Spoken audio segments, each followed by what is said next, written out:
नमस्ते दोस्तों, स्वागत है आपका एक और धमाकेदार वीडियो में, जहां आज हम बात करेंगे टेक की दुनिया की सबसे बड़ी अपडेट के बारे में। Internal combustion engine IC engine आधुनिक सभ्यता के सबसे क्रांतिकारी आविष्कारों में से एक है।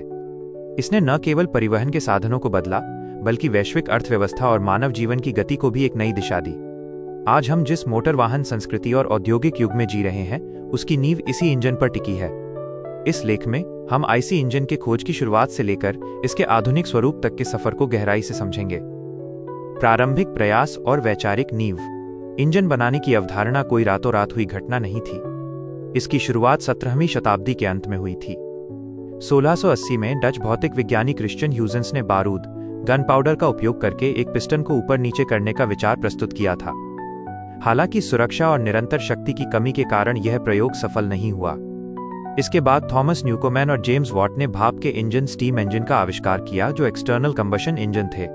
इनमें ईंधन को इंजन के बाहर जलाया जाता था, जिससे वे काफी भारी और कम कुशल होते थे। वैज्ञानिकों को एक ऐसे इंजन की तलाश थी जो हल्का हो और जिसमें दहन कंबशन इंजन के भीतर ही हो। आईसी इंजन का जन्म 19वीं सदी की शुरुआत। आईसी इंजन के वास्तविक विकास की शुरुआत 1800 के दशक में हुई। 1807 में फ्रांस के निक्सेफोर नियप्से नाइसफोर नीप्सी ने पायरोलोफोर नामक एक इंजन बनाया, जिसे दुनिया का पहला आंतरिक दहन इंजन माना जाता है। उन्होंने इसमें कोयले की धूल और राल रेजिन का उपयोग किया था। उसी वर्ष स्विस आविष्कारक फ्रैंकोइस इसाक डी रिवास ने हाइड्रोजन और ऑक्सीजन के मिश्रण से चलने वाला एक इंजन बनाया और उसे एक गाड़ी में लगाया। यह पहली बार था जब किसी वाहन को चलाने के लिए आंतरिक दहन का उपयोग किया गया था। निकोल्स ओटो और 4 स्ट्रोक चक्र, 4 स्ट्रोक साइकिल। इंजन के इतिहास में सबसे बड़ा मोड़ 1876 में आया, जब जर्मन इंजीनियर निकोलस अगस्त ओटो ने ओटो साइकिल का आविष्कार किया। उन्होंने सफलतापूर्वक एक ऐसा गैस इंजन बनाया जो 4 स्ट्रोक चक्र पर आधारित था: सक्शन, कंप्रेशन, पावर और एग्जॉस्ट। इस तकनीक ने इंजन की दक्षता को कई गुना बढ़ा दिया।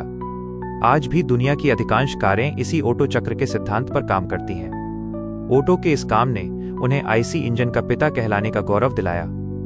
कार्ल बेंज और पहली ऑटोमोबाइल निकोलस ओटो के आविष्कार ने अन्य इंजीनियरों के लिए रास्ते खोल दिए। 1885-1886 में कार्ल बेंज ने एक high speed single cylinder 4 stroke engine विकसित किया और उसे 3 पहियों वाली गाड़ी में फिट किया। इसे बेंज पेटेंट मोटर वैगन के नाम से जाना गया, जिसे दुनिया की पहली वास्तविक कार माना जाता है। इसके साथ ही गोटलिब डेमलर और विल्हेम मेबैक ने भी छोटे और शक्तिशाली इंजन बनाने में सफलता हासिल की, जिससे मोटरसाइकिल और 4 पहियों वाले वाहनों का जन्म हुआ। डीजल इंजन का उदय। रुडोल्फ डीजल का योगदान। जबकि पेट्रोल इंजन लोकप्रिय हो रहे थे, उनकी एक कमी थी कम दक्षता और उच्च ईंधन लागत।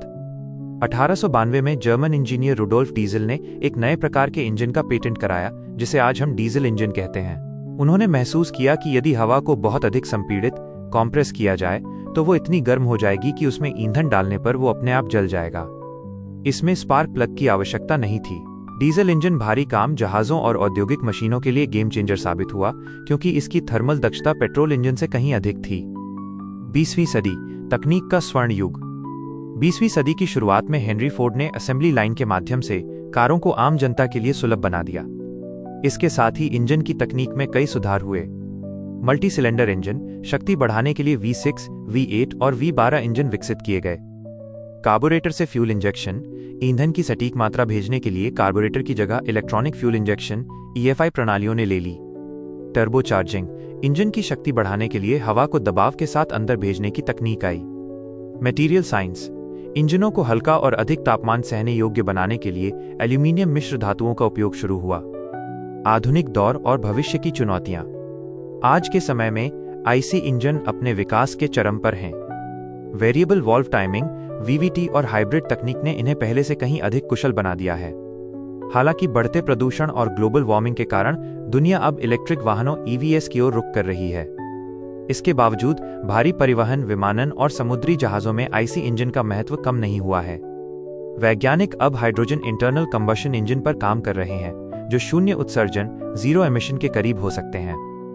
निष्कर्ष, आंतरिक दहन इंजन का इतिहास मानवीय जिज्ञासा और निरंतर सुधार की एक अद्भुत गाथा है।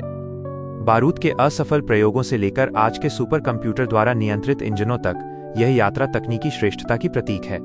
हालांकि भविष्य में ऊर्जा के स्रोत बदल सकते हैं, लेकिन आईसी इंजन द्वारा शुरू की गई गतिशीलता की क्रांति हमेशा मानव इतिहास का एक महत्वपूर्ण हिस्सा रहेगी। अगर वीडियो पसंद आई तो लाइक कीजिए और ऐसे ही लेटेस्ट टेक अपडेट्स के लिए चैनल को सब्सक्राइब करना मत भूलना। मिलते हैं अगली वीडियो में।